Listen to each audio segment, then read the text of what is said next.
Hello friends, I am Deepak Srivastav, your English educator. Today I am going to start a new topic of TGT PGT English exam. Today we will discuss about William Wordsworth. As we know that Wordsworth belonged to romantic movement.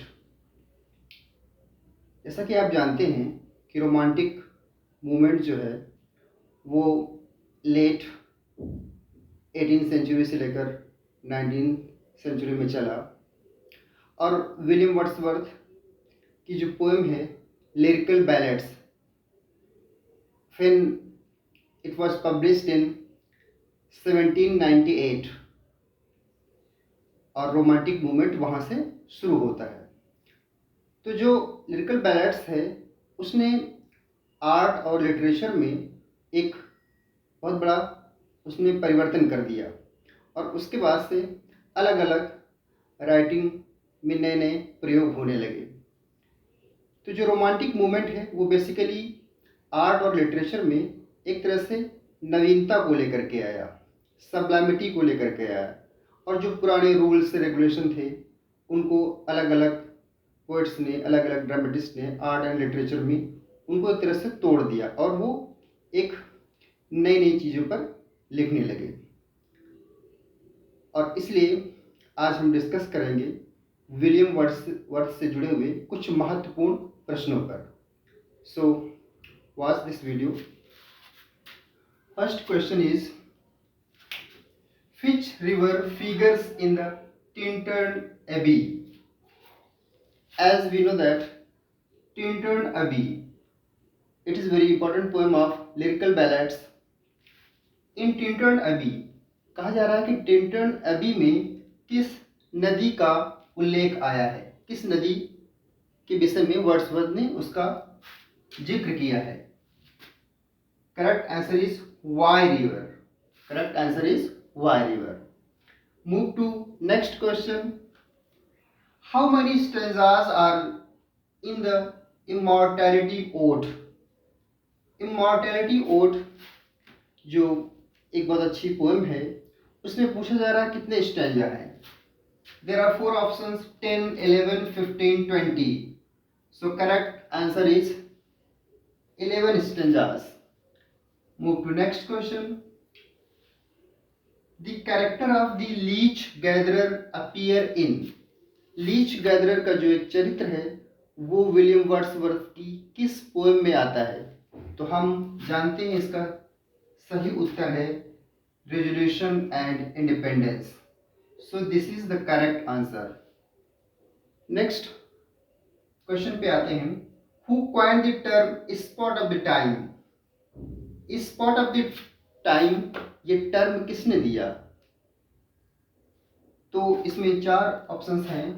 William Wordsworth, T S. Eliot, John Keats, Lord Byron. इसका सही उत्तर है William Wordsworth. तो ये जो term है उनकी एक रचना है प्रिल्यूड में पाया जाता है, वहां से लिया गया है। अगला प्रश्न आता है when did Wordsworth become poet laureate? पूछा जा रहा है कि विलियम वर्ड्सवर्थ पोएट लॉरिएट कब बने? इंग्लैंड में एक परंपरा है पोएट लॉरिएट की। तो वहाँ पर जब रॉबर्ट साउदे की डेथ होती है उसके बाद पोएट लॉरिएट के लिए विलियम वर्ड्सवर्थ का नाम सुझाया जाता है और वो मना करते हैं, लेकिन अंत में वो मान जाते हैं और वो पोएट लॉरिएट बनते हैं। इसमें सन दिया हुआ है 1843 में वो इंग्लैंड के पोएट लॉरिएट बनते हैं। जब वो पोएट लॉरिएट बनते हैं ही रोट नथिंग। अगला प्रश्न when did lyrical ballads publish in? जो लिरिकल बैलेड्स है उसका पब्लिकेशन कब हुआ? लिरिकल बैलेड्स हमारे सामने कब आई?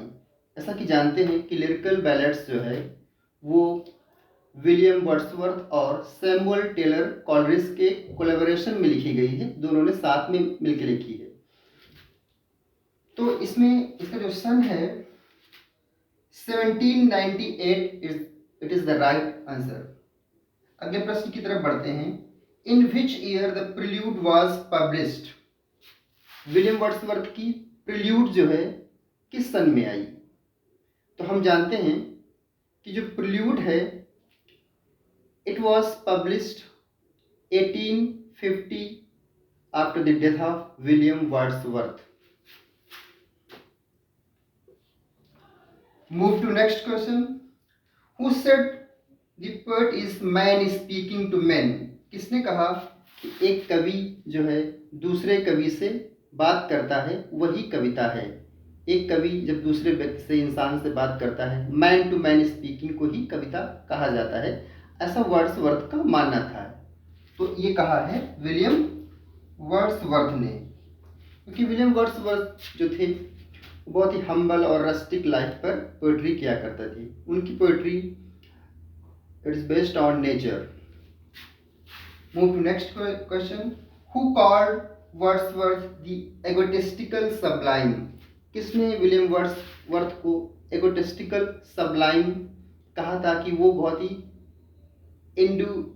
इंडिविजुअलिज्म को प्रमोट करते हैं, बहुत ही अपने आप को अपने विषय में ही लिखते हैं?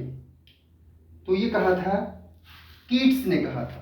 कीट्स जो हैं ऐसा कहते हैं। Move to next question. The prelude was addressed to? जो उनकी पोएम है प्रिल्यूड, वो किसको एड्रेस करते हुए विलियम वर्ड्सवर्थ ने लिखी है? तो विलियम वर्ड्सवर्थ ने जो प्रिल्यूड लिखी है उसको उन्होंने एड्रेस किया है, उनको समर्पित किया है सैमुअल टेलर कॉलरेज को। तो it is the right answer, Samuel Taylor Coleridge. So friend, watch my video and appreciate it. Thank you so much.